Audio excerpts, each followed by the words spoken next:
Имя этого индийского города на слуху не у всех, но подобные кадры наверняка видели многие. Горящие над рекой погребальные костры, раскрашенные пеплом седобородые старцы, толпы паломников и страшная антисанитария. Называется город Варанаси и расположен на западном берегу реки Ганг, в штате Уттар-Прадеш. Это центр северной части Индии. Точный возраст Варанаси неизвестен, по некоторым данным это 5000 лет. Однако в древнеиндийском эпосе Ригведа, Рамаяна, Махабхарата город уже упоминается, причем как самый древний на Земле, а основатель его сам бог Шива. Здесь сконцентрирован дух Индии, яркой, шумной, часто пугающей и непонятной, но всегда улыбчивой. По значимости для индуистов Варанаси подобен Ватикану для католиков. Это священный город, и одно лишь его посещение ставит верующего путь просветления. Кроме того, это древний центр образования и шелковой промышленности, музыки и художеств. Впервые прибывшему сюда туристу поверить в это трудно, особенно при виде почти африканской нищеты, гор мусора и бродящих по городу коров. В такой момент, возможно, оглушенный гудками и криками иностранец может захотеть срочно исчезнуть отсюда и никогда не возвращаться. И все же стоит переждать первый шок и присмотреться к этому городу. Наградой станут впечатления на всю жизнь и обновленный взгляд на мир. Поездка в Варанаси как полет в другое столетие. Или на другую планету. А чтобы на планете хаоса туристу не сойти с ума, стоит узнать кое-что о ее устройстве заранее. Чем заняться в Варанаси, чтобы поездка удалась? В этом выпуске МММ-блога мы собрали самые важные рекомендации. Заблудиться и найтись в лабиринте улиц. Этот квест предстоит каждому прибывающему в город. Добраться до Варанаси можно поездом либо самолетом из индийской столицы Дели. В обоих случаях путешественник будет атакован полчищами таксистов-частников, которые за доставку туриста в отель заломят заоблачные цены. Они очень навязчивые, отбиться сложно, но все же можно. После чего заказать Uber, либо воспользоваться сервисом предоплаченного такси у специальной стойки. Платишь за проезд кассиру, получаешь чек с номером твоей машины и отдаешь его водителю. Получится недорого и относительно надежно. Впрочем, до дверей отеля таксист вас вряд ли довезет. Старая часть города, ради которой сюда и приезжают, состоит из лабиринта крошечных улиц-коридоров. Порой всего 1,5 метра в ширину, машине сюда не проехать. Покинув такси, вам предстоит прямо с чемоданами нырнуть в этот лабиринт. Найти дорогу помогут предприимчивые местные за 100-другую рупий, либо GPS-навигатор, они здесь вполне работают. Дорога будет пролегать по грязным каменным плитам среди старинных зданий. По пути вы обязательно встретите жующих мусор коров, скачущих по карнизам обезьянок, хотя бы одну похоронную процессию,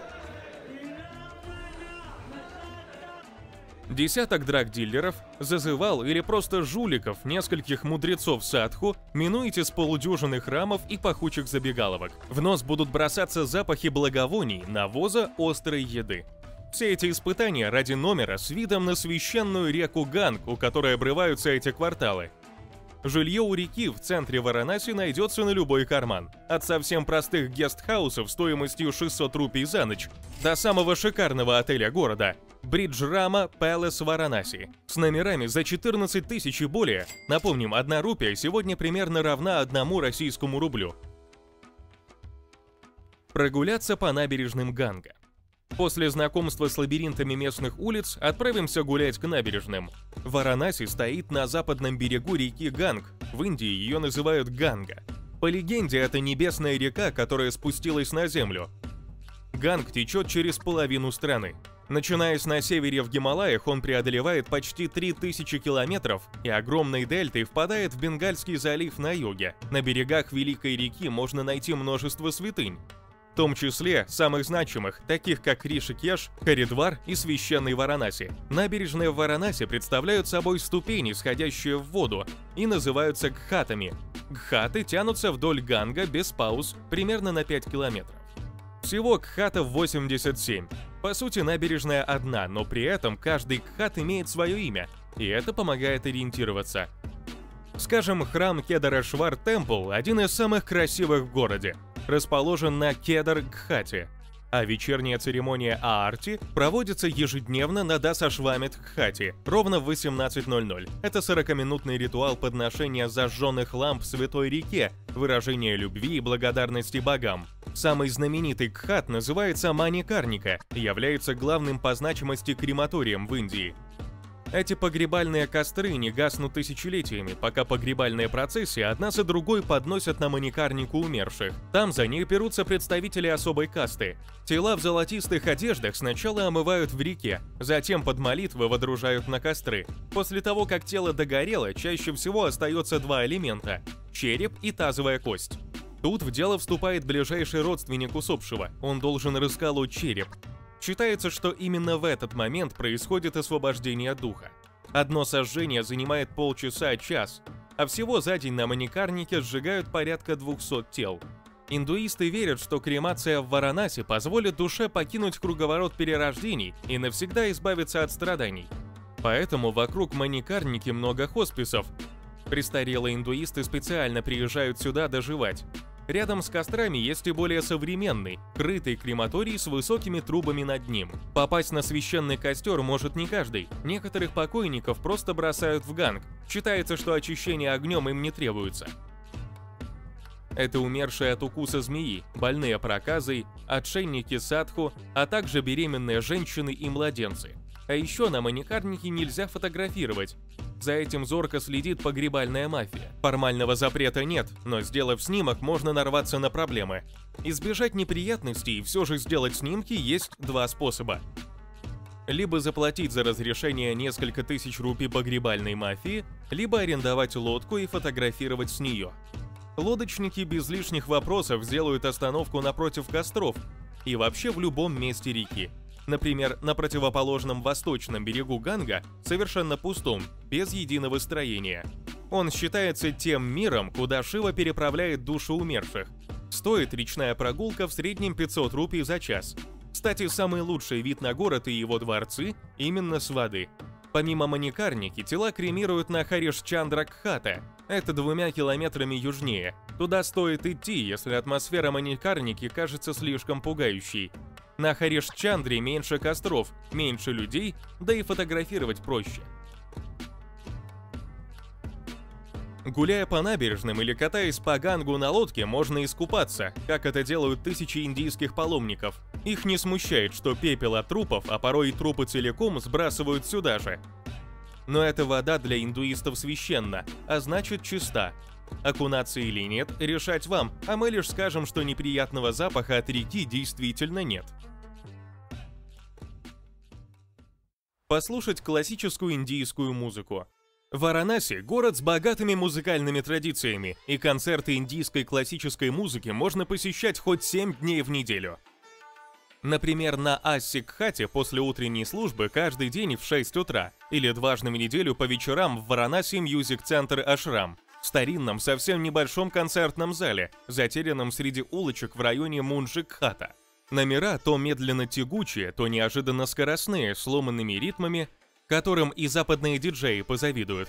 Но даже если на концерты не ходить, местных музыкантов все равно услышишь. По вечерам, когда после церемонии Аарти набережные пустеют, одновременно с туристами отсюда уходят приставучие лодочники, торговцы и жулики. Вместо них тут и там собираются небольшие компании, в том числе музыканты.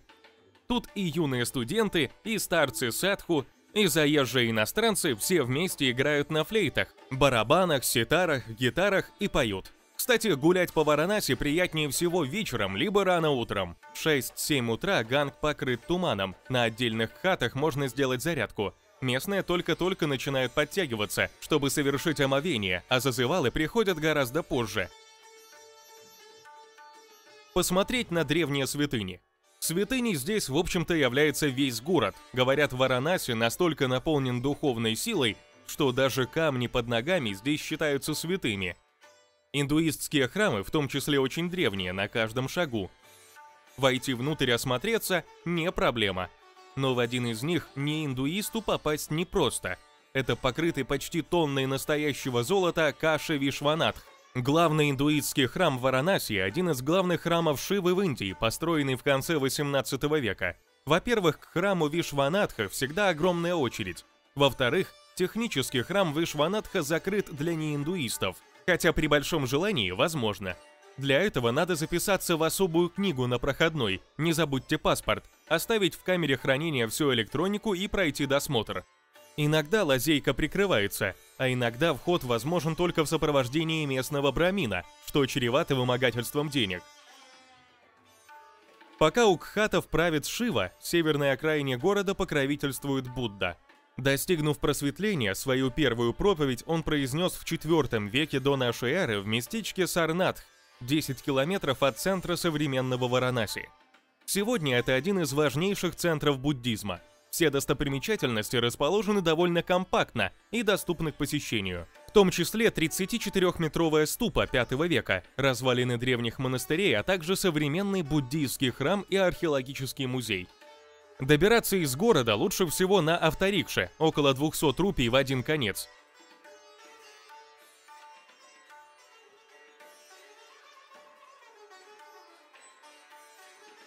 Посетить индуистский университет Варанаси. На юге города, в паре километров от последней набережной, Асикхата, Варанаси снова удивляет. Здесь, в ухоженном зеленом парке, просторном, размером с весь старый город, затерялся кампус Бенарис Хинду Юниверсити, или Индуистского университета Варанаси. Основанный в 1916 году, он считается одним из самых серьезных вузов Индии, Восточным Оксфордом. В нашем веке он не раз занимал первые строчки вузовских рейтингов страны. Здесь имеются факультеты аюрведы, юриспруденции, исполнительных искусств и изобразительных искусств, педагогики, санскрита и другие. Всего 14. Общее число студентов около 15 тысяч. Среди них немало иностранцев, есть и россияне. Доступ в парк к учебным корпусам открыт для всех. Сюда стоит прийти, если вы устали от шума и суеты улиц. Кстати, именно за пределами прилегающих к Гангу старых районов расположена большая часть Варанаси. Представляет собой она большой, в 1 миллион с лишним человек, восточный город. Пыльный, шумный и полностью захваченный торговлей и общепитом. И если в старом городе торгуют по старинке, в маленьких магазинчиках и лавках, то здесь есть и современные торговые центры, и другие блага цивилизации. Попробовать местный стрит-фуд. Только очень осторожно. Индийская антисанитария не миф, и желательно есть только горячую пищу. Избегать салатов и свежевыжатых соков. Воду пить только кипяченую или из бутылок. Знать, что индийская кухня – это очень остро. Быть готовым к стандартной беде туристов в Индии, отравлению с тошнотой и диареей. И запастись медикаментами, например, активированным углем и энтеросгелем. В остальном добро пожаловать в невероятный мир стритфуда Варанаси.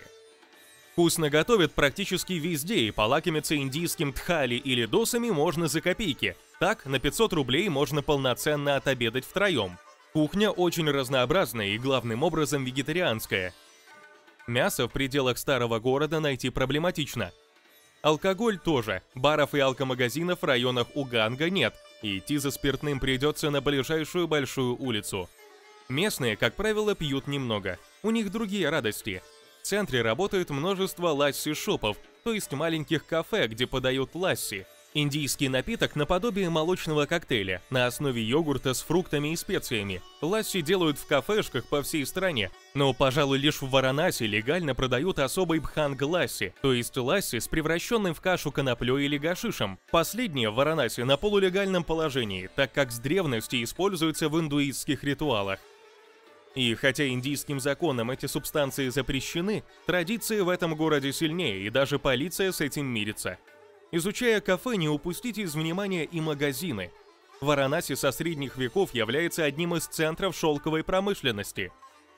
Уникальные шелковые вещи, изготовленные в мастерских, здесь же можно приобрести за очень скромные цены. Платки от $5, индийские платья сари от 50. То же касается и музыкальных инструментов. Необходимо лишь не терять бдительности и не посещать магазины без гидов. Водителей рикши помогал, иначе за все будете платить двойную цену. Торговаться здесь можно и нужно, смело сбивая изначальную цену в 2, а то и в 3 раза. Пожалуй, самая комфортная погода приходит в Варанаси в ноябре. Сухо, тепло, днем до плюс 30, ночью 15-20. В декабре холодает, и ночью температура может падать до 5 градусов тепла. В зимние месяцы многочисленные бездомные Варанаси греются кострами, а туристам имеет смысл запастись одеялами. Центрального отопления в номерах нет, обогреватели встречаются редко. Вновь теплеет к концу февраля, и после приятного марта постепенно начинается сначала жара до плюс 45 в мае-июне, а затем сезон дождей, который продолжается до октября. Гхаты в это время часто затоплены, а поток туристов на время уменьшается. Равнодушным Варанаси не оставляет никого. В город влюбляются, либо ненавидят. И, наверное, любой впервые попавший сюда турист, даже подготовленный, поначалу испытывает шок. Но хотя бы раз в жизни здесь стоит побывать каждому. В элегантных Праге и Париже грубые стены древних зданий вряд ли помнят породившее их в средневековье. А в этом городе оно продолжается по сей день, пусть даже с Wi-Fi и гаджетами. Как говорят бывалые путешественники, один Варанаси всей Индии стоит.